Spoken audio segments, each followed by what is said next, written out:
نحمده ونصلي على رسوله الكريم اما بعد فاعوذ بالله من الشيطان الرجيم بسم الله الرحمن الرحيم رب اشرح لي صدري ويسر لي امري واحلل عقدة من لساني يفقهوا قولي رب زدني علما رب زدني علما رب زدني علما اللهم فقهنا في الدين آمین۔ سورہ فجر آج پڑھ رہے ہیں۔ ابتدا کرتے ہیں والفجر، واو قسمیہ، فجر فجر کا وقت، فا جیم اور را اس کا روٹ ہے اور اس کا لفظی مطلب ہوتا ہے پھاڑنا اور شک کرنا، کیونکہ صبح کی روشنی جو تاریکی کو پھاڑ کر باہر نکل آتی ہے اس لیے اس کو فجر کہا جاتا ہے، اور ہم بھی فجر کا وقت ایسے ہی سمجھتے ہیں۔ تو یہاں پر اللہ تعالیٰ قسم کھا رہے ہیں فجر کے وقت کی، وَلَيَالٍ عَشْرٍ، اور قسم ہے لیالن راتوں کی، عشر 10۔ اب یہ یہاں پر ہم دیکھ رہے ہیں کہ اللہ تعالیٰ قسم کھا کر کسی بات کا ہمیں یقین دلا رہے ہیں۔ قسم کیوں کھائی جاتی ہے؟ تاکہ اس بات کا یقین آ جائے۔ ویسے تو اللہ تعالیٰ جو بھی بات کہتے ہیں وہ بالکل اپنی جگہ صحیح ہوتی ہے اور ہمیں اس پر عمل کرنا لازم ہے، لیکن جب کسی بات کی قسم کھا رہے ہوتے تو اس کا مطلب ہوتا ہے کہ یہ بات بہت زیادہ تاکید کے ساتھ کی جا رہی ہے۔ تو آپ دیکھیں یہاں پر اللہ تعالیٰ کائنات کی نشانیوں کو گواہ بنا رہے ہیں۔ تو پہلے فجر کے وقت کی قسم کھائی گئی، اور دوسری بات جو قسم کے حوالے سے ہمیں سمجھنی ہے وہ کیا ہے کہ کیونکہ اللہ تعالیٰ خالق ہیں تو وہ اپنی کائنات میں جس چیز کی چاہے قسم کھا سکتے ہیں، لیکن ایز اے مخلوق ہم اللہ کے سوا کسی اور کی قسم نہیں کھا سکتے ہیں۔ فجر کی قسم کھانے کے بعد اب اللہ تعالیٰ 10 راتوں کی قسم کھا رہے ہیں۔ یہاں پر ہم دیکھتے ہیں کہ لیالن میں جو ورڈ آ رہا ہے یہ نکرہ آ رہا ہے، اس کا مطلب ہے کوئی بھی 10 راتیں، کیوں اس پہ مفسرین نے بہت ساری رائے قائم کی ہیں، لیکن نکرہ کے حوالے سے بعض مفسرین کا خیال ہے کہ اس کا مطلب ہے کہ جو چاند کے حساب سے 10 راتیں کر ہوتی ہیں وہ اس کو اس پر لے گئے ہیں، کیونکہ آپ دیکھیں کہ یہ بھی غور کرنے کی چیز ہے کہ چاند اگر ہم دیکھتے ہیں کہ جو بالکل پہلی کا چاند ہوتا ہے، بالکل ہلال جو ہوتا ہے باریک ہوتا ہے، پھر 10 راتوں تک وہ بڑھتا ہے، پھر جو سینٹر کی 10 راتیں ہوتی ہیں اس میں وہ بڑھتے بڑھتے فل ہو جاتا ہے اور پھر وہ اترنا شروع ہو جاتا ہے۔ تو بیچ کی 10 راتوں میں آپ دیکھیں فل بھی ہوتا ہے اور اترنا بھی شروع ہو جاتا ہے، اور آخری کی جو 10 راتیں ہوتی ہیں اس میں مکمل طور پر وہ اتر جاتا ہے۔ تو یہ سب اللہ کیوں بیان کر رہے ہیں؟ یہ کائنات کی جو نشانیاں اللہ تعالیٰ ہمارے سامنے بتا رہے ہیں ہمیں، اس کا مطلب کیا ہے کہ وہ اس پر غور و فکر کریں، کیونکہ اللہ تعالیٰ نے جو کائنات بنائی ہے یہ کیا ہے؟ اللہ کا فعل ہے۔ قرآن کیا ہے؟ اللہ کا قول ہے۔ تو اللہ تعالیٰ کو ہم کیسے پہچان سکتے ہیں؟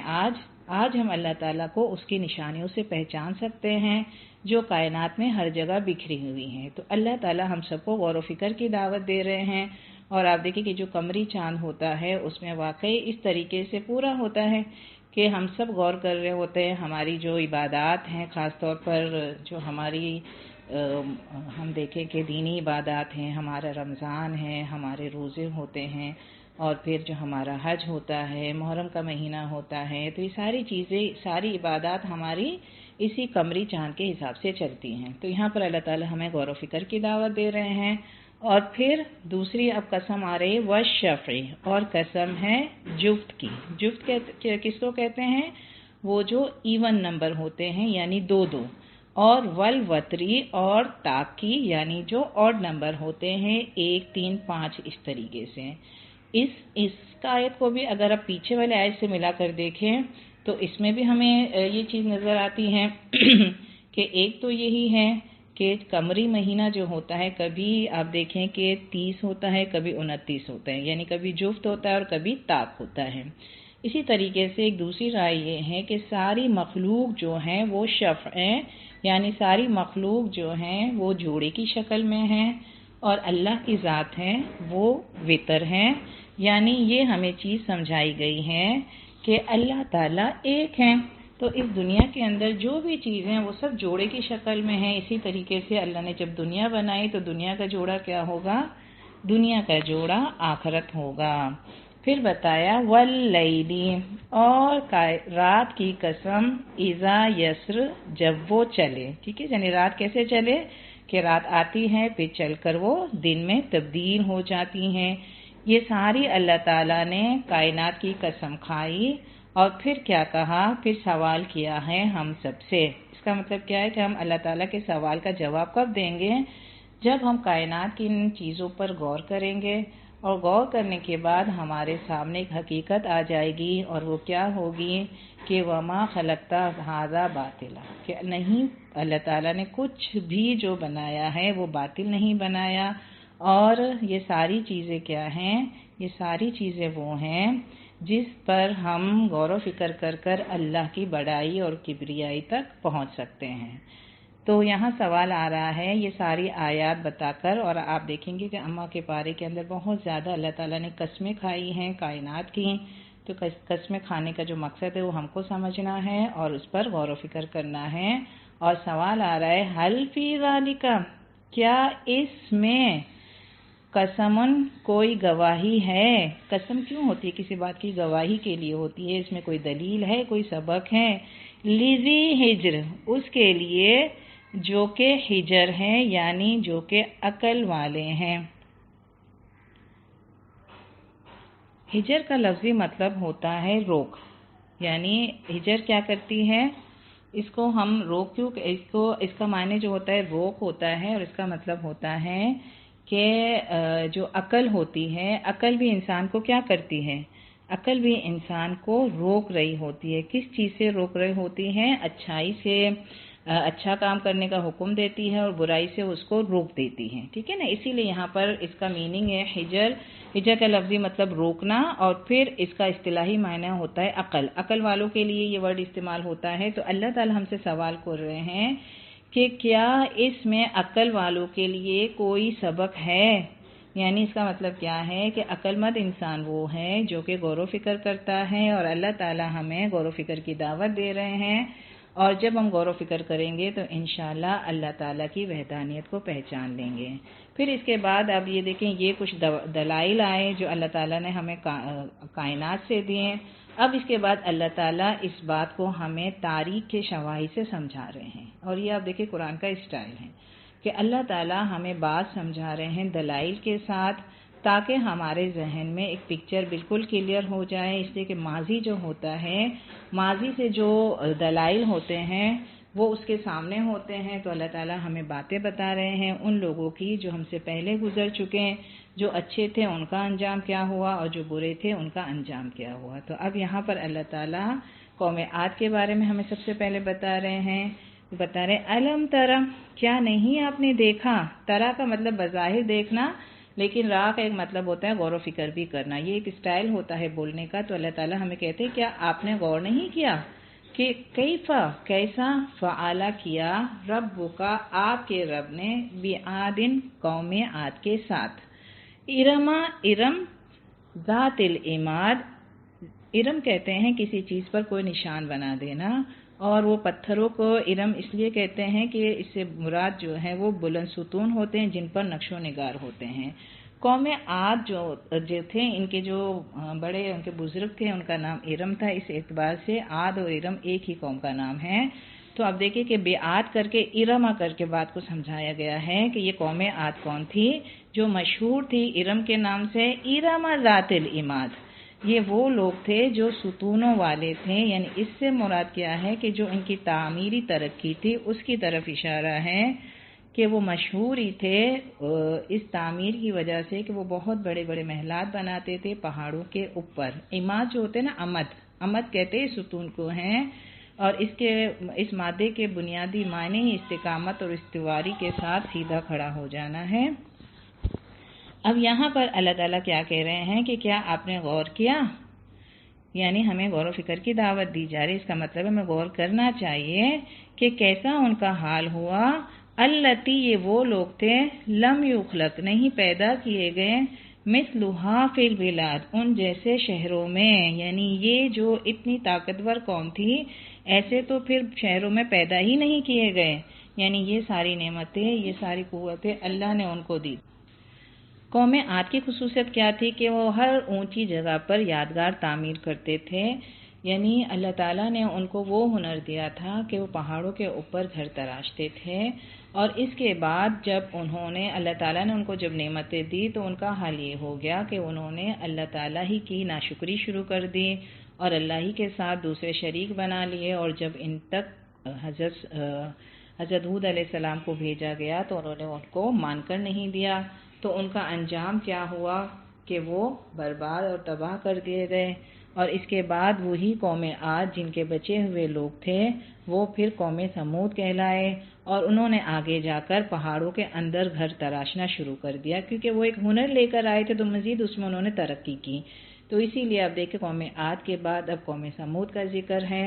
وَثَمُودَ، اور قوم ثمود، الَّذِينَ، وہ لوگ، جابوا، جنہوں نے کاٹا، الصَّخْرَ، پتھروں کو، بالوادی، وادی میں، یعنی کس طریقے سے اللہ تعالیٰ ان کے بارے میں بتا رہے ہیں کہ یہ جابو جو ہے نا، جیم واو اور با اس کا روٹ ہے، اور اس کا مطلب ہوتا ہے قطع کرنا، پھاڑنا، اور صخر کہتے ہیں بہت بڑے پتھروں یا چٹان کے ٹکڑے کو، صاد، خا اور را اس کا روٹ ہے، اور بالواد یعنی وادی کے اندر، وہ جگہ جہاں پانی بہتا ہو، دو پہاڑوں کے درمیان کشادہ زمین کی وادی کو کہتے ہیں۔ تو یہ قوم ثمود کا ہنر اللہ تعالیٰ بتا رہے ہیں۔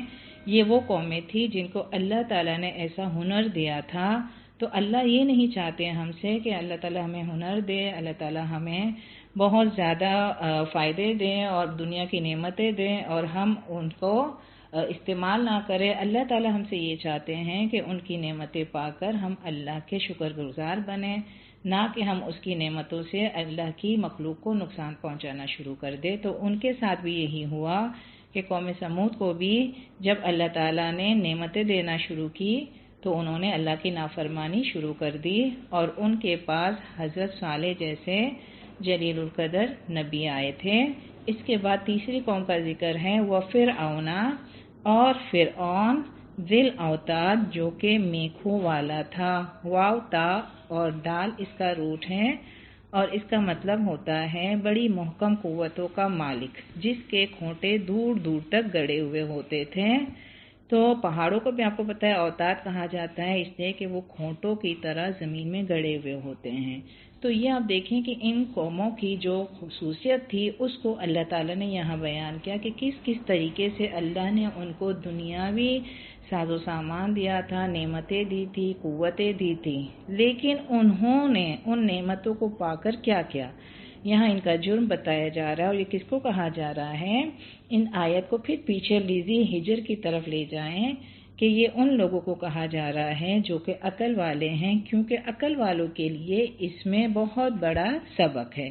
اب انہوں نے کیا کیا، الذین، وہ لوگ، طغوا، جنہوں نے سرکشی کی، غین اور یا، یعنی کسی چیز کا حد اور پیمانے سے باہر ہو جانا۔ اسی لیے آپ دیکھیں کہ دریا وغیرہ کا پانی جب بڑھ کر مقرر اندازے سے زیادہ بلند ہو جاتا ہے یا ساحل سے باہر آ جاتا ہے تو اس کو طغیانی کہا جاتا ہے۔ اردو میں بھی یہ ورڈ ہم استعمال کرتے ہیں۔ اس کا مطلب کیا ہوا کہ ایسا نہیں کہ انہوں نے تھوڑی سی نافرمانی کی، اللہ تعالیٰ نے فوراً سے ان کو پکڑ لیا، بلکہ ان کا جرم کیا بتایا گیا کہ انہوں نے طغو کیا، طغیانی کی، سرکشی میں حد سے بڑھ گئے اور اللہ تعالیٰ کے نبی تک کو جھٹلا دیا۔